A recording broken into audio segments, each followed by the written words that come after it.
Hello everyone on Women Dialogues. And I'm your host Shashi with all of you here again to create more voice for women by women. And today's our guest joining us from Italy, Miss Roberta. Roberta is a professional certified coach and has done tons of work globally. She has traveled a lot of places. So let's start by hearing from her and get into in detail about her work, about her journey, and more exciting details and story to hear from her. So welcome, Roberta, on this platform. It's a pleasure, Dr. Shashi. I'm so excited and honored to be here. Thank you, thank you. I'm really feeling it's gonna be wonderful, and having the person who has worked globally and a lot of things. Definitely, you must be having a lot of interesting stories. So I'm looking forward to hear myself and my audience and listener to get inspired and to motivate and hear your work. So before starting, since you are living in Italy, and I know the country as a Italy has a rich history and beautiful culture. Just let's start by hearing about your country. Tell us a bit more about your country and all. Dr. Shashi, this is a wonderful question because usually in the last years, I've been traveling all over the world. And during the last year, the pandemic gave me the opportunity to live in my beautiful region because I live in the south of Italy and my region is Puglia, a place where sea and sun are the guests all over. And there is so many things that I can see about my region and my country for sure. But the most important one is the authenticity of the people. People from Puglia usually they offer what they have, for example, to tourists, and they like to invite and share food and rituals and traditions. So my opinion about my region is that we can offer really much to tourists from all over the world because of our authenticity. Talking about my country is an amazing country. I know that each of us can say the same about his own country. What I think in this year that Italian people are resilient and they fight for their rights, and still there is so much beauty in this country to discover. That's what I realized. It's like a museum, an open museum. So when I travel in Italy, for sure I discover places, statues, paintings that I never saw before. So there is a lot to say. Yeah, I totally agree with the way you explain, and it is, when we are listening, it always makes us excite and to feel like, okay, when this pandemic is going to get over and we can start travel all over again, and to see those beauty in real rather than in virtual. It is always having different experience while seeing those all beautiful scenic and history, the rich culture, as you said, it's a country as a museum. But when you're here, you was bringing about the authenticity about your people, the country as a people. Those bring those authenticity in their life, in their work, in their behavior, in tradition, culture. So we know you are here as yourself a professional and very, very renowned and world certified coach. You bring that in your work while creating or mentoring others. So tell us about your early life and the way it mold you, or the way it helped you to become what you are today. This is another powerful question, Dr. Shashi. Let's say, thank you. Starting from my childhood, I was quite different from the person that you are seeing now. I was really, really, really shy, really shy. And I usually was overwhelmed by emotions. It was so difficult for me to speak up in the classroom. And I felt that emotions were my enemies because I couldn't manage them, but not only in my childhood, still when I was a teenager and during the early stages of my career. I felt I wasn't able to manage emotions, and my voice, I felt it was so weak. So I think that I made a long journey. Still, sometimes I feel that my voice is weak. And the difference from the past is that I accept it and I value myself anyway, even if my voice sometimes is weak. So, but my childhood has been really challenging for myself. And what would I say to my old self? I would say, Roberta, please treat yourself with more self-compassion and don't be a severe judge for yourself. That I will say to my old self. Yeah, that's very important point when you are bringing about like having a, in childhood like your that kind of feeling, balancing your emotion and having the feeling that your voice is getting choked rather than or it's weak rather than it's coming out. And I think many times we have not only during childhood but even in after even reaching on our adult age or even in our professional life, because we feel unheard, we feel like unnoticed, right? And but when you are sharing these emotions, just would like to know a bit more how you overcome, what kind of thing you did, and what kind of challenges you had while having those emotion, having those feeling, having the sense like I have weak voice. So all these challenges, definitely, those are big challenges as an individual. So how you overcome all these? I found many difficulties during the beginning of my career because this issue didn't disappear all through a magical, let's say, through a magician. So the beginning of my career was the same as in my childhood. So I thought that my voice was really weak. I was working really hard to be heard and listened. And let's say the switch, two things.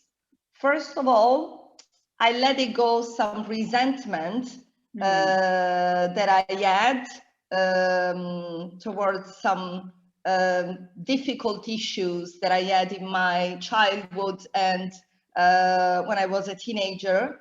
And the second thing that was really an amazing turning point in my growth was acceptance and self-compassion. So these all started from awareness. So I started to look at myself through different pair of glasses. My studies helped me a lot. They gave me not only knowledge but also awareness. So studying psychology and communication and coaching helped me a lot to give me the awareness that, and then letting go the resentment and using more self-compassion, more constructive dialogue with myself. I used to be really tough and harsh with myself. So you shouldn't do this. You did a mistake. You did this. And so I felt even more overwhelmed by all mistakes and emotions. So I learned how to accept and to let it go. So these two are my top tips for any woman that still is in this uncomfortable place when you are afraid that your voice is weak and you feel overwhelmed by emotion. So let it go, resentment and acceptance is the key word. Yeah, I think that's very intelligent or excellent way, the way you explain this strategy and the technique, and explaining about, like, usually as a women, or even in general, we become harsh to ourselves, our self talk or self dialogue, which goes inside our in our brain. We make ourselves so hard, and we put it ourselves in resentment or in pity shape. Whereas when you are learning these productive and constructive self-talk, which can help you further to navigate Yes. your energy and channelize your potential, is so important. And the way you explain, it's really beautiful. I feel like, yes, we all have to work on that. And so when we are talking about all your work, uh, tell us some interesting point or maybe story where you find that you left some influence on someone's life. Because as I know, you are a coach and you work globally, so you must be having a lot of interesting stories. I have many stories. What I can say, what I love now is that Mm-hmm. the dark places where I've been in the Mm-hmm. past can help me now to create empathy and connection with my Mm-hmm. clients, because Mm-hmm. I've been in their shoes sometimes, you know, suffering from conflicts or suffering from lack of acceptance. And now I think that this is what I love to do, create a connection, a place where they can express themselves through Mm-hmm. authenticity. And this opens possibility for change, because Mm-hmm. when you feel accepted and respected and valued, you can go into a learning zone. If you Mm-hmm. don't feel valued in a learning journey, if you don't feel respected, you go from a learning zone to a panic zone, and it's change there, it's not possible. So what I like to do is to create a space where my clients feel accepted, not judged, and there the change can happen. And Mm-hmm. one of the most beautiful things is to work with my clients with emotions. Mm-hmm. For example, still, I work as an executive coach, so I work in many companies all over the world. And Mm-hmm. many managers, they struggle with, many human beings, they struggle with their emotions. They don't recognize their Yeah. emotions, they are not aware, or Mm-hmm. they are trying to suppress them, or they Mm-hmm. are overwhelmed Mm-hmm. by them, and they behave in an aggressive manner sometimes, Mm-hmm. a manner that can have a negative impact on their leadership style. Yeah. So guiding somebody through a journey from lack of awareness of his or her emotion to Mm-hmm. empowering them through emotional intelligence, this is so exciting and motivational for me. I Yeah. like that. I really love. Yeah, definitely. And I totally can go in that flow, like when you are guiding or working with someone who are going through or experiencing those suppressing those emotions and all. When you are talking about these suppressing emotion and all, a quick thing is coming in my mind about talking in current scenario, when we are all over the world is facing this pandemic.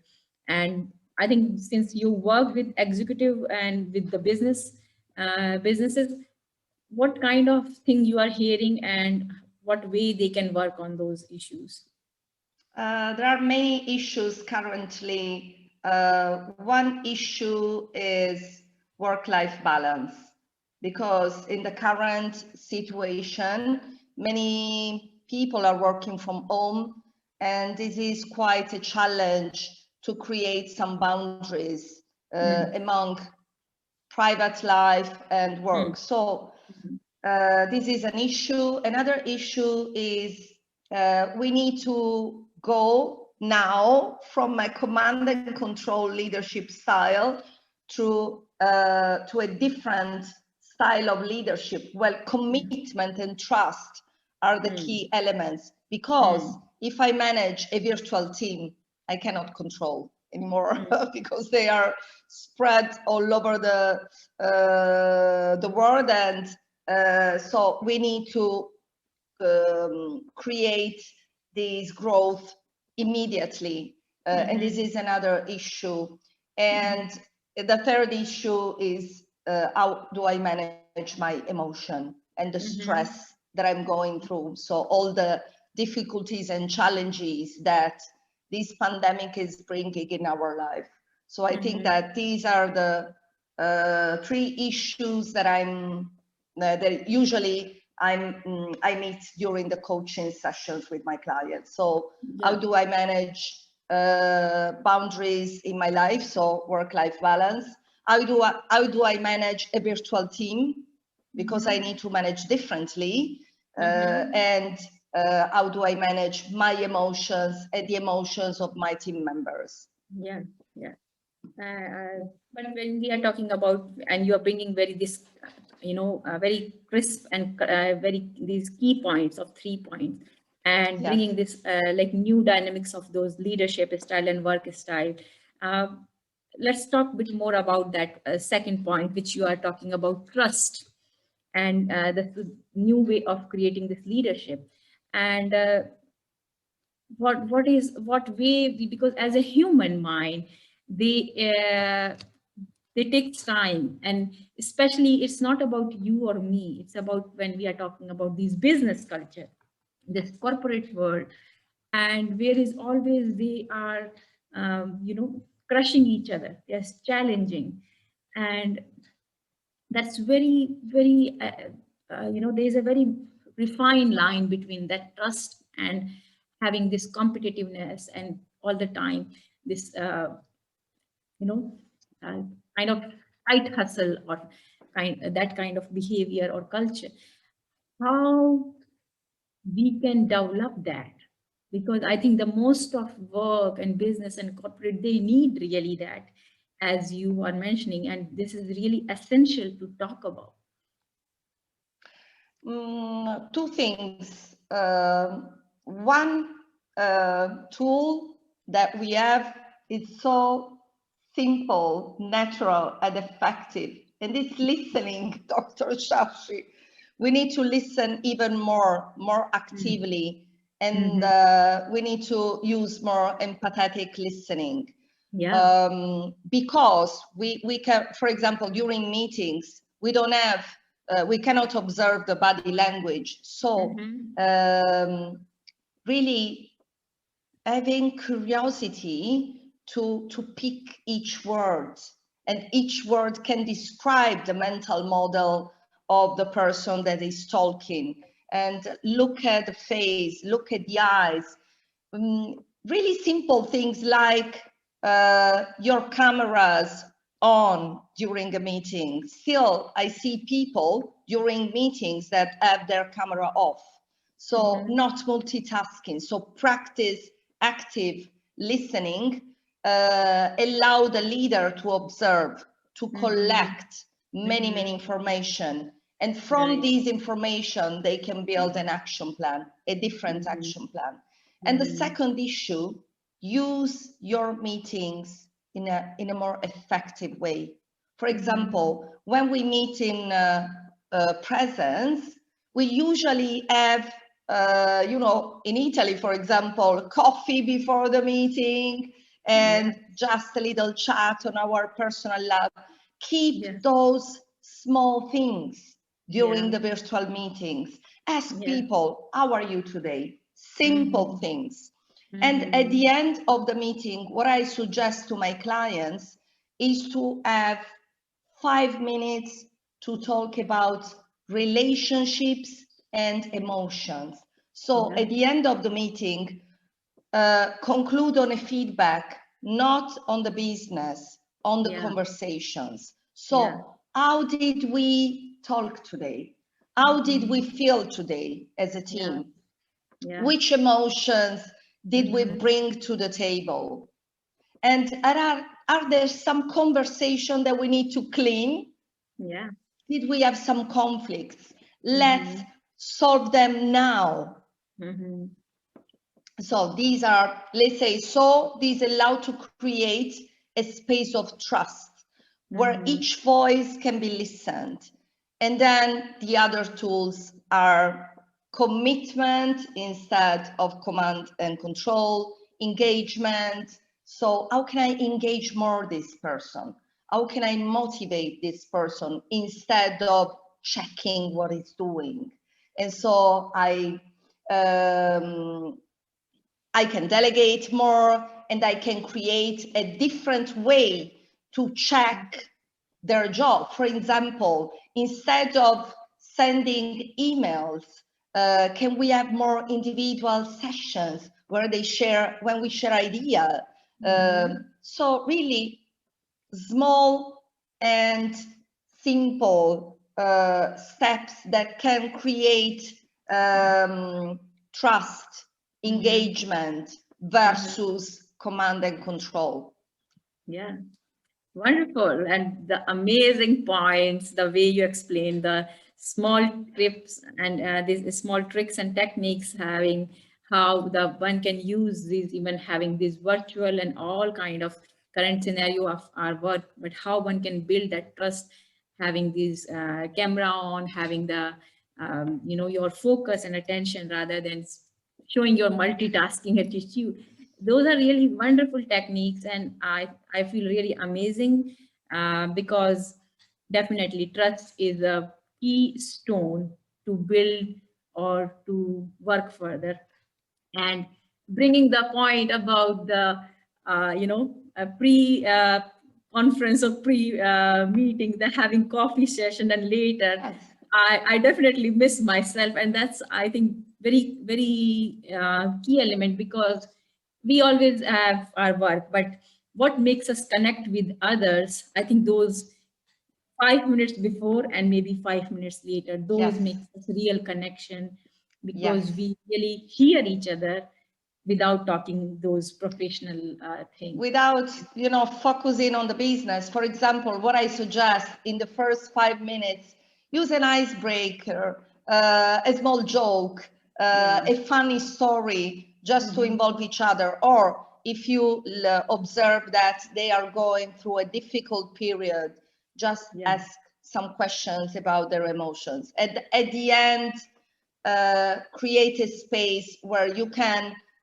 give a feedback on the relational part, not only Mhm. on the business, Yeah. because without trust, we cannot make good businesses. This is Yeah. my opinion.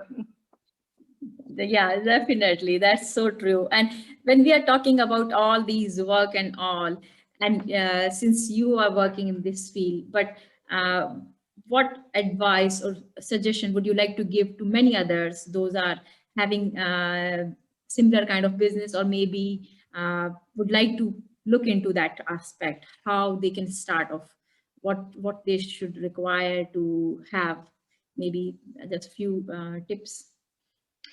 You're talking about coaches. Yes, yeah, because I think lot of people currently have they're working from home. They have their, and job losses are so much and everything, and they have those skills. Maybe somebody is good in engineering, and that person is good, but he doesn't know or she doesn't know how to deliver, or how the one can use those skills, or maybe in some other profession, right? So maybe how they can get that that feeling or that sense that they can deliver something. I think that the most important issue, even in a coaching conversation, is awareness. So my Hmm. suggestion for people that are currently struggling to get a new job, or they've lost their job, is awareness. Hmm. So the first question they should ask to themselves is, what are my strengths? Hmm. And what are my weaknesses, and how do I know that I have strengths and weaknesses? For Mm-hmm. example, collecting feedback from others. So I Hmm. think that all the tools to receive feedback and information about who I am professionally are really amazing. For example, a suggestion that I give to my coaches: ask for written feedbacks to people that you know, your ex-boss, your ex-colleagues, your friends, giving you positive and areas of improvement regarding your behaviors. And so start to collect information about yourself. And through this awareness, design your purpose. I think that the second issue is purpose, especially when things are so complicated and tough. If you have a clear purpose, this purpose can guide you through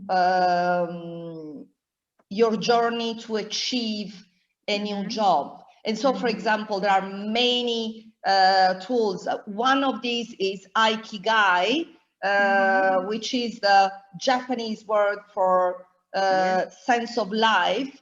And Ikigai is an amazing tool that helps you to create a clear picture of your passions and purpose and mission in life. So before jumping to have a job interview, please know yourself and design your purpose. And only after create the action plan and go to have an interview. So this is my suggestion: to define my, create some self-assessment through a really collecting facts from myself, because especially when you've lost your job, and it also happened to me in my life, you lose self-confidence. And so you need to reconnect with yourself, first of all. Then you focus on your purpose. And the third stage is, okay, I create an action plan and I look for a new job.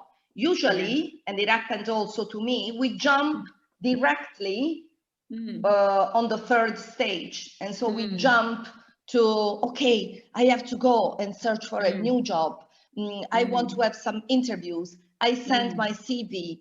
But if you miss the previous stages, you're going to meet some difficulties. Yeah, that's very important, and I think very useful advice in current scenario, considering when people are stressed, having job loss, a lot of challenges and all.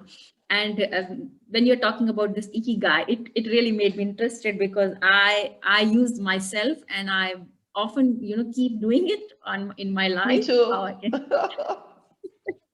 So this, when we are talking about this Ikigai, this Japanese technique, I would like to just maybe, if possible, for you to explain a little bit more to our audience and listener. Might be it can be for some audience new, or maybe interesting to look forward and get into detail.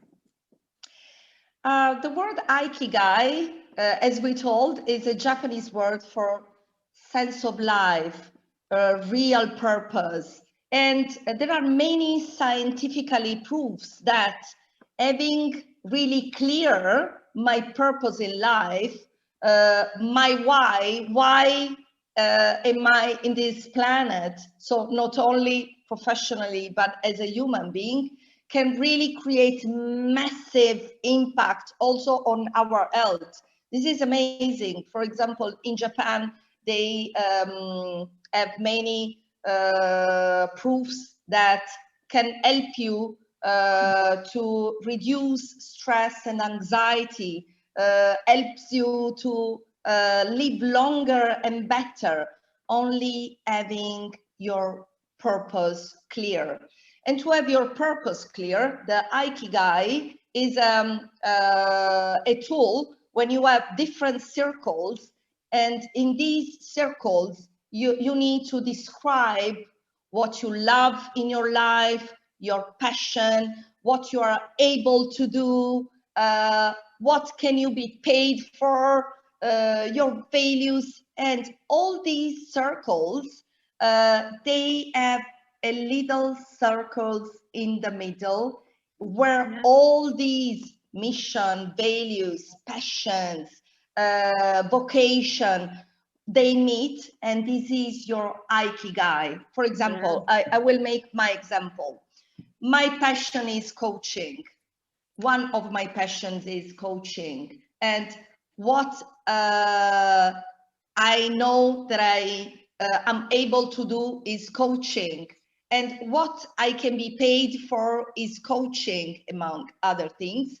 And so coaching for me is in the middle and is my Ikigai, my real purpose. And in the Ikigai, you can also find, why are you doing it? Because I want to help people. I want to Yeah. support people. So you, let's say, evaluate and analyze your purpose from different points of view, from the Yeah. points of view of your passions, from the Yeah. points of view of an economical and business point of Yeah. view, Yeah. from the point of view of your mission. And when all the circles, when they meet in one circle, there in the middle is your Yeah. Ikigai. Yeah. Yeah, that's so good. And when you was explaining, it was going in my head, in my own, which I keep practicing and keep doing. That's beautiful, and I believe it will be helpful for many other to dig deeper, Yes. to find their purpose, to see more what they are doing and how they can make it better for their life, having more purposeful. So once again, thank you, Roberta, for giving us such beautiful tips and all these inspiring and learning wisdom and knowledge to all of us. But before finishing our today's session, I would like to ask, why do you think a platform like this, Women Dialogue, is needed? Because you remember that I told you that my voice was weak, because Mm-hmm. our voice as women needs to be strong and be Mm-hmm. listened. So I Mm-hmm. think that we should speak up to share experiences and to lift each other's. That's Mm-hmm. why I think that this platform is an amazing opportunity for women to speak up, to be listened, and to inspire other women that maybe are in a different situation to speak up to. Thank you, thank you. That's very beautiful.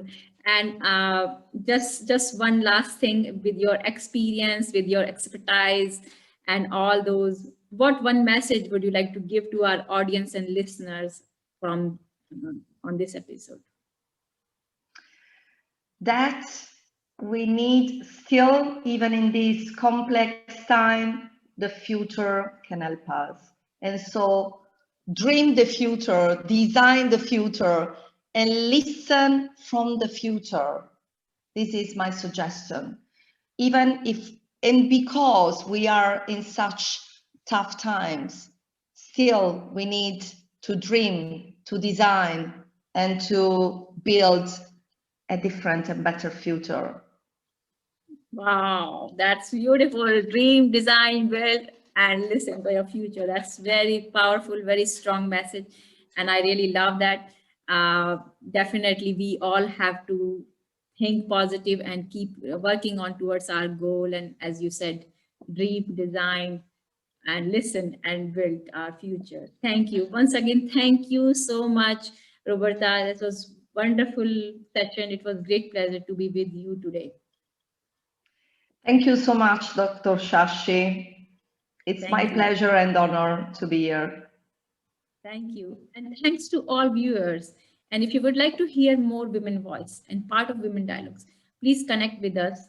And if you would like to see and connect with Miss Roberta, find the details in description below as well. And see you in the next time. Till then, enjoy. Take care. Bye-bye.